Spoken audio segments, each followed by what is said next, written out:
my name is Paige even, and let me tell you a little fact about myself. I am almost 18 years old, and I almost exclusively watch cartoons. You can call me childish all you want, but I love them. They've influenced me massively as an artist, and I think that every single person in this room has been influenced by cartoons in some way or another. For example, when you're a child, cartoons are kind of foisted upon you. They say, hey, tiny child, look at these moving drawings, love them. Saturday morning cartoons are a huge influence on many people, even if you're not a performance artist or even an artist. These cartoons will usually influence the way that you perceive the world. They'll influence the way that you view imagination in your life. So I'm an experimental performing artist. I'm an artist, an actor, writer, director. I do all sorts of things. And my personal style combines comedy, horror, surrealism, absurdism, and hard-hitting messages of the human condition. When people ask me why I do what I do and what my inspirations are, they usually expect me to say, these big-name playwrights or these big directors and movie stars. And when I say the name of cartoons or cartoon characters, they usually look at me like, excuse me? So that's always fun. That's a big part of my life. But if you've ever seen one of my plays or one of my screenplays, if you're interested in ever seeing my art, you have probably seen some of the influences of my art, which include shows such as The Ren and Stimpy Show, Invader Zim, Ed, Edd n Eddy, Pinky and the Brain, and The Amazing World of Gumball. And as I've gotten older, cartoons that are exclusively made for adults, such as Gregory Horror Show, South Park, and Robot Chicken, have become very large parts of my performance self, as well as my view of the world and my view of art. So when something such as cartoons, which are these incredibly intelligent and imaginative, abstract forms of performance art that you can share great messages with, especially for young viewers, it is very important to tell where these come from. So why is the history of cartoons important, and why are they so important to what we're doing right now as performance artists? People have been drawing for millions of years, ever since we were back in Homo erectus territory, before the modern Homo sapiens sapiens even came about. Cave paintings are the oldest form of art that has ever been recorded, and we still have evidence of today. And for a very, very long time, people have wondered what would happen if those drawings moved like real people do. This would become a reality in the early 1900s with an invention called the zoetrope.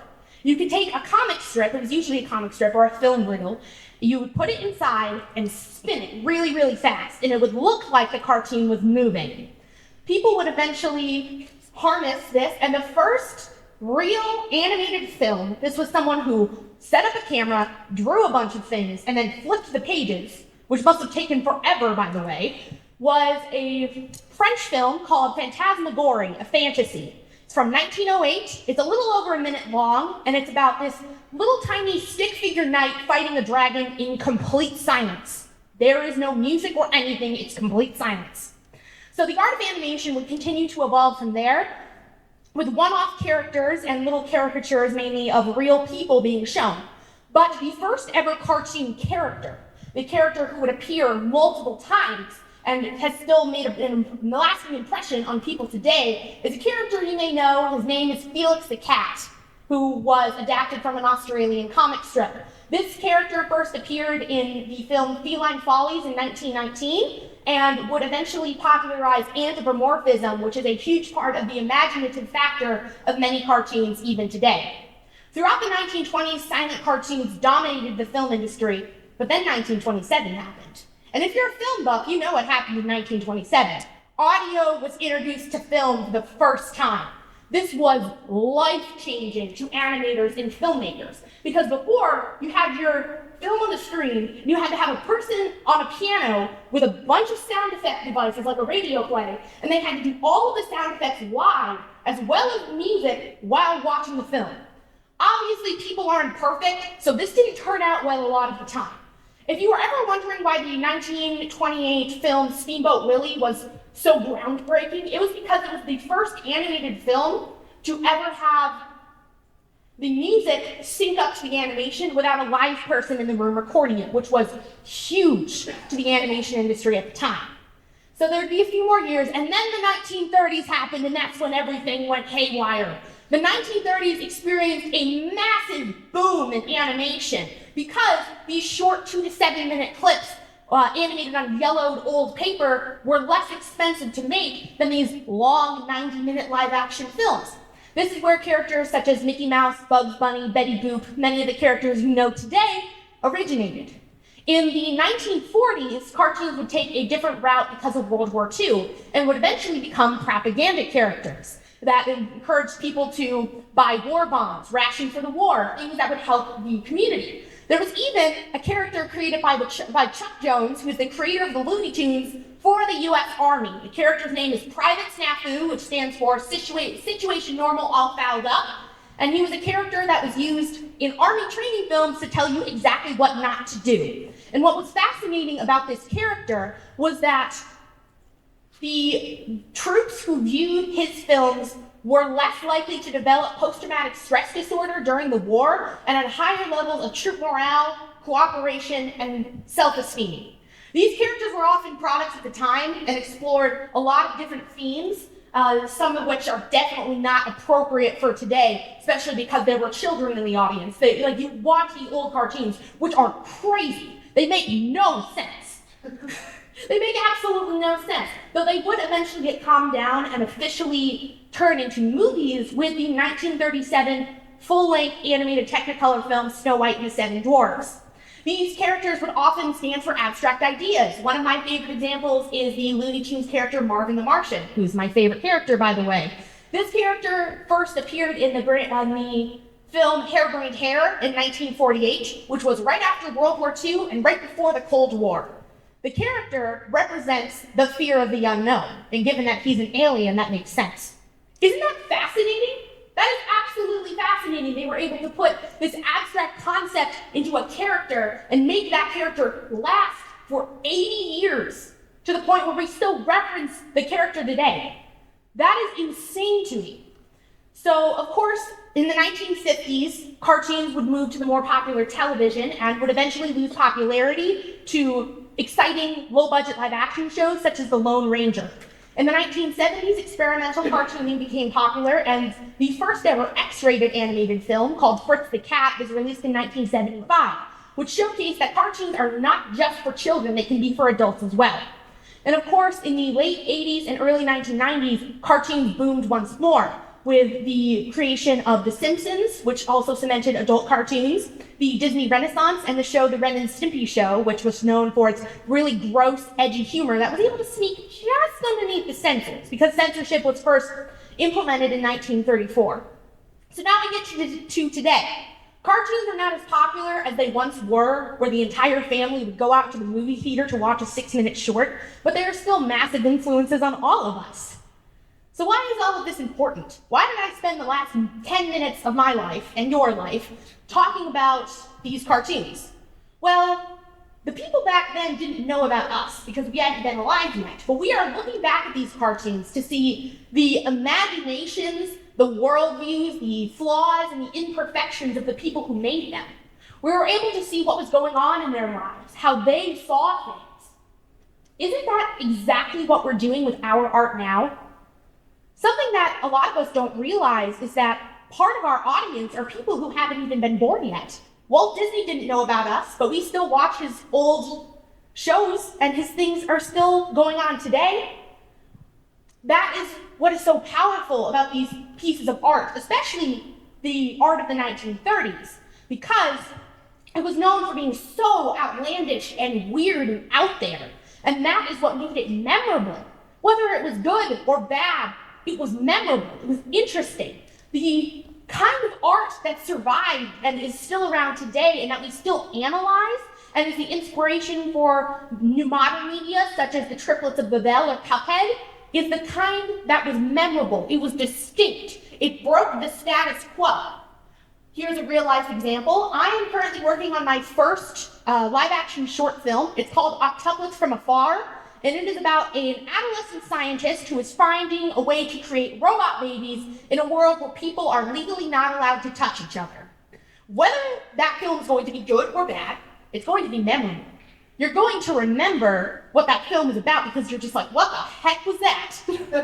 That is a big part of what makes these cartoons interesting, especially saying that we do not have to stand for censorship in our arts. We don't have to stand for other people telling us what is okay to say and what is not. As long as we remain kind and respectful to people, we should have no limits on what our art can say. Certain topics should not be banned. Certain styles should not be banned. It's unethical, as many artists would agree. I do agree. And the 1930s artists, they did not take censorship standing down. People rioted. It was crazy. I'm not saying don't riot. Rioting is bad. But don't riot, kids. I don't know why I'm saying that. So the people of this time, they were using their art to showcase their imaginations. And that is a huge part of the human condition. To me, art is evidence that we have been alive. When aliens or cephalopods, which are the next species that will most likely take over the earth after we're gone, are studying human beings, they're going to look at our art to see what we thought of the world. They're going to see what we came up with, these weird things, how we were able to use symbolism and metaphors. So if we're going to do that, we need to remember the lasting impact that our art has on other people. People who haven't even, and people in other countries, people who haven't even been born yet. That is amazing. It is incredible that we can peek into our little time portal and look at people from 90 years ago making these amazing things that showcased who they were as people. And that shows us that they were just like us. They were people. They had hopes and dreams and passions and flaws and quirks. They had all of these things. And that is so important to the human condition and the connection that we have to each other. To not just think, oh, these are old cartoons, who cares about them? It's seeing what people in the 1930s, during the Great Depression, which was the biggest economic recession in human history, they decided to get up off their seats and say, we're going to create art. We don't care what other people say. We don't care if they think it's weird. We don't care if they walk out of the movie theater when we're showcasing our art. We are not afraid to show our art to other people. The art of storytelling itself has existed even longer than the written down art, even before writing.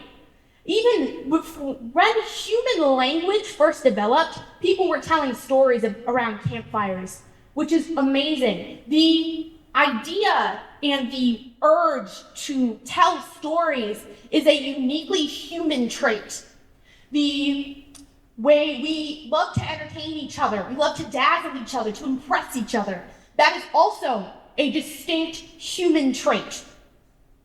And it is evidence through this art and through the ability for us to even be talking about this, to care about the art of people who came before us and the art of people who came after us. The ability for us to reject conformity and to stand strong with our art, to refuse censorship, to decide to make something that's weird and crazy, not even just for yourself, but for other people, to show them it is okay to be different. I have lived in a world where people have wanted me to change my entire life, and I haven't. I have only changed to improve myself. Nobody has the right to tell you that your art is weird, or that it's too big, or it's too small, or it's too wonky. It is your right as an artist and as a performance artist to share your gift with the world, to break down that status quo, and to really experience art. Who cares what's popular? Who cares what's in the mainstream? Show people who you are. Show the people hundreds of years down the line your imagination and your worldview and your flaws. And the fact that we're talking about this shows that until we find something else, human beings are the most interconnected, social, and intelligent species in the known universe. That is incredible. Let's just think about that for a second. That is incredible. And it is so fascinating to me, and it will always be fascinating to me as a performance artist and as a human being, that the answer to human connection and looking at each other and realizing that we are humans, no matter who we are, across space and time, are a bunch of silly little drawings on a screen. Thank you very much. Thank you.